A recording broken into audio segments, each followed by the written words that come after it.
At ito, nung iniintriga ng mga chismoso, no, na si Monzon, may 15 points lang naman. Si Navarro, chinichika din nila ito, no, ng mga chismoso. 10 points daw.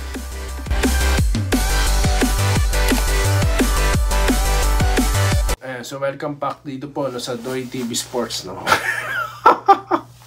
Ano yun? Nakikiuso lang, guys.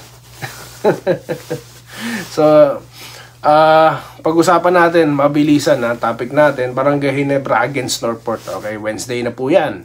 No, kinabukasan na po dyan. So advance po tayo, pag-usapan na kagad yan.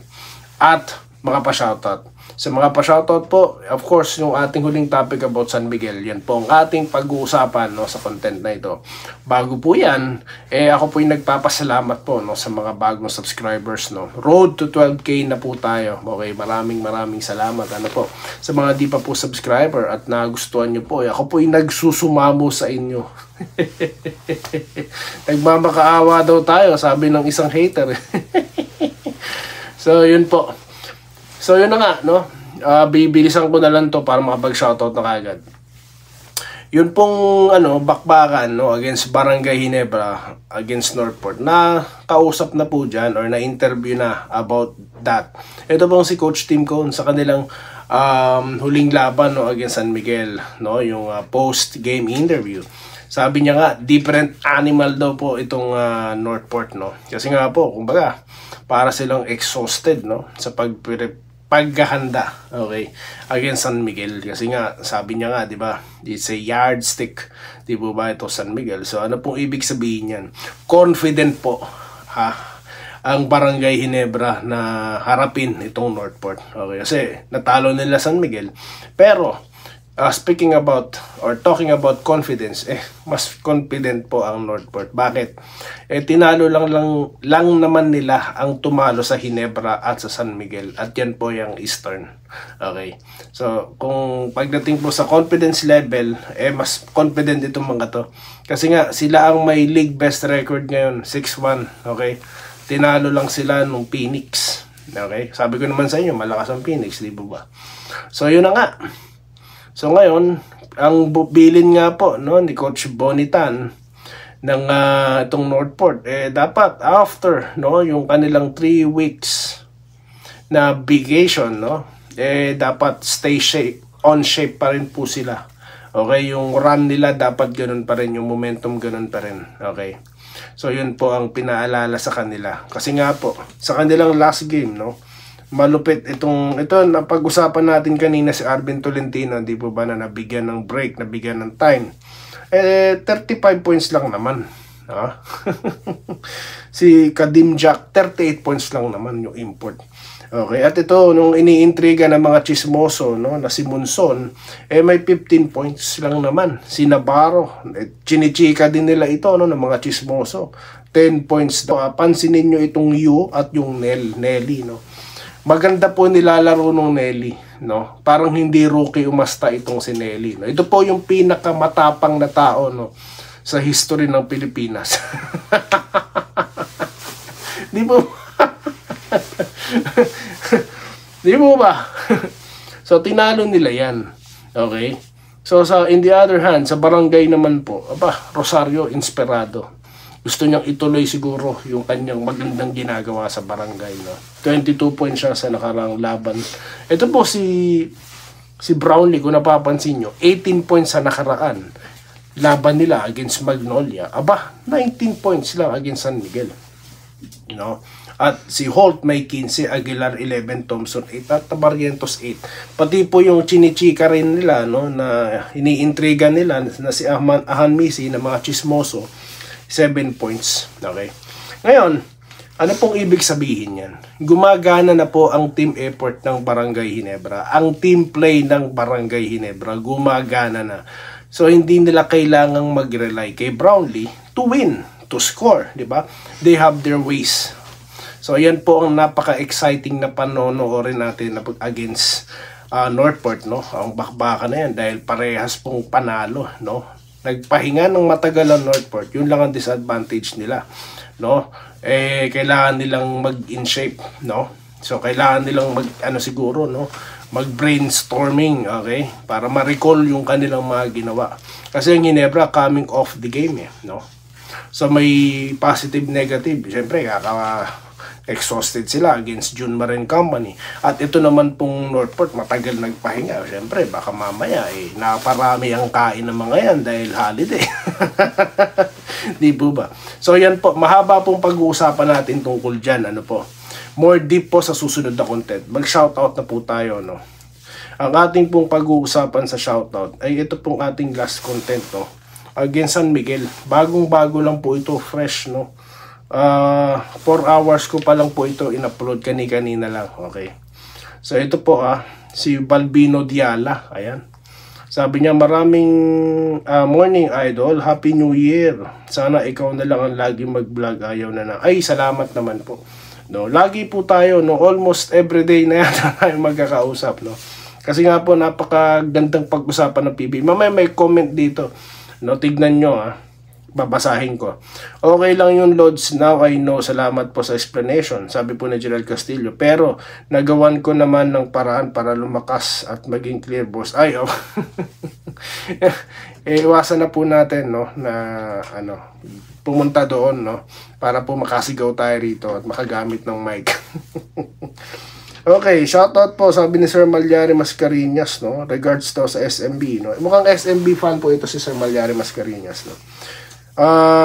Changing import, importante magpalit for very last time, idol, para makapasok ang SMB sa quarterfinals. Yes, yun nga sabi ko, no.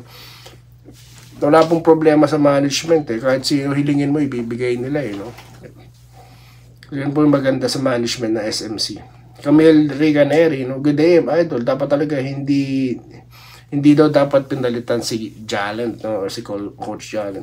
Si Galen po, nasa Tanduay pa lang yan, no. Deputy pa lang po ni ni Coach Francis Chua. Gusto ko na po yan si Coach Galen. No. Siguro po talaga kasi ang dami nila yung mga former head coaches nagko-coach din diyan. Siguro yung mga player naguguluhan na kung sino yung di ba? So siguro dapat bigyan ng chance yung coach na mamili ng kanyang coaching staff. Kasi nakikita nyo kanya-kanyang turuan no. Baka naguguluhan na yung player. Noon pa natin yung napapansin. Noon pa po, no. Ewan ko lang, no. Sa akin lang naman yun. Anyway, dito po tayo kay Ricardo Dolores, no. Bakit kailangan magmura na para lang manalo ang team? Yung sabi Malayengyaw, di ba dapat magmura para hindi ma-pressure ang mga lalaro? Well, dalawa po yan, no. Meron pong tinatawag na halimbawa, okay lang. Para po si Coach Jong Uwichiko, no, na relax lang, no, hindi po na-i-stress ang player. So, ngayon, siguro, parang si Coach Jong Uwichiko, the way he talk to the player, malumanay, no, para nga naman hindi ma-pressure yung player. Okay naman po yun, no, may good, rin po yun. Pero kay Coach Yengyao po kasi, kapag ang player, alam niyang magkakamali siya, no? Kung alertness niya, everything po is gising siya. Kasi alam niyo po sa basketball, kapag tulog ang diwa niyo, hindi po maganda performance niyo. Pero kapag gising ang diwa niyo, parang sa boxing, di po ba? Nakikita niyo yung mga coach dyan, talagang ginigising yung mga boxer nila. So, ganyan po si Coach Coach Yengyao, no? Yan po yung paraan niya. Yung pagmumura niya po, kasi siya tawag dito, prangka kasi siya no? Yung pagmumura di naman yung talagang personal Sinabi po yun ng kanya mga former players, no? Na nakatulong nga sa kanila kaya nagpapasalamat pa sa sila, no? So, yun po. Idol, shoutout po, no, sa Old Alaska fans. Si JM Auto Garahe, ayan. Automotive, no? Now in Converge, malakas lang po talaga Ginebra, nasa kanila lahat. From players to head coach, sana po Converge versus Ginebra sa finals. Sa SMB naman po, outdated na. Kahit terapirma, kaya silang talunan. Mag-tanking na lang daw po. Hindi po, ang sagwa po tignan pag mag-tanking ang San Miguel. Ang sama po tignan, no? Nakakahiya po yun, no? Kung ako po coach na San Miguel, magre-resign na po ako kung ganun rin lang, no? So hindi po papayag kasi nga po, di ba, pressure po yun ginagastuhan ako tapos ganito standing, no? Kaya sabi ko sa inyo, di ako naniniwala sa standing na San Miguel. Dapat sila on top. Okay. Alexi Pascual. Madali lang malaman. Depende sa script. Ito yung sinasabi ko kanina, no? Kaya kita naman sa TV kung gaano na diferensya ngayon at noon. Pati PBA isinama na sa noong panahon ni Jaworski. Kitang-kita sa madlang people ang ligaya. Ngayon wala na. Aminin man o hindi, scripted o may halong pangingialam ang PBA at bawat may-ari ng kupunan sa bawat laro. Aba, kaya sa nasaan na ngayon ang PBA? Ayun, o spaghetting pababa ng pababa. Aslong nabugok ang nagpapatakbo. Patay na. Sa kanya po, no, patay na daw pong PBA. So I have a poll question, guys. Totoo ba yan? Kayong mga subscribers nito at yung mga hindi pa, no, nag-iisip pa ako magsasubscribe. Totoo po ba ang sinasabi niya ng PBA? Dati tinalaki ko rito yung, alam mo yun, yung konti na lang ang nanonood. Ngayon po unti-unti yung sigla. May factors po kasi kung bakit. Number one, napapanood na po sa mobile phone no? May mga nagpapalive na dyan. May mga nagpa-flash na ng mga Gcash Di po ba? So yan po, isa sa mga factor yan. Pangalawa, yung venue. Lumalakas na po yung ibang sports. No, katulad po ng volleyball, no? Kaya po pa sa mga venues, nauunahan na yung PBA. Di po ba?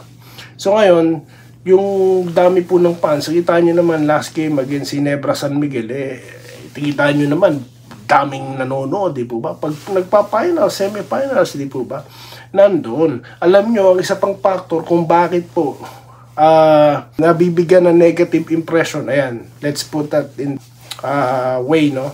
Yung image po ng PBA nababahiran dahil po sa mga chismoso. No? Yung mga nagkakalat po ng mga chismis against PBA. Yun po ang isa sa mga nakakasira din sa PBA. Tulad niyan, yung mga mga chismis na trade na yan. Di po ba? Mga negative impression yan Di po ba? So, yun. Yan yung mga factors, okay? Kasi po hindi naman po sa panahon ngayon, hindi po madaling mag-manage ng isang liga na katulad ng PBA na may mga kalaban na po tayong may recruit sa mga talents natin, no? From dito pa lang, Asia pa lang, Japan, Korea, di ba? Yung mga magagaling na player natin, si Kai Soto, sila Abando, nasa overseas na Yan po ilan din sa mga factor, no? Inisa-isa natin yan sa nakaraan vlog. So ngayon, di po ako naniniwala, no? Ngayon ang PBA lumalakas muli. Okay? Kaya wag nyo nang pakinggan yung mga chismoso. Dahil yung mga yan, no, sumasabit lang yung mga yan para magka-views sila. Pero ginagamit, sinasangkalan nila din ng PBA para sa marami nilang views, hindi po ba? Yan ang katotohanan. So hindi totoo, no, na PBA dahil pinagkakakitaan ng mga chismoso. Kaya nga tignan nyo views ng mga chismoso. Kaya dyan sila kumakapit So ibig sabihin, marami pa rin pong fans ang PBA. Okay? So yan po ang ating sagot dyan. So yun lamang po guys ang ating napag-usapan muna, no? Magbabalik po tayo mamaya, no? Para pa po pag-usapan ng mga bagay na ito at Barangay Ginebra versus Northport. Salamat po sa panonood. Subscribe na para sa mga susunod na basketball at boxing videos.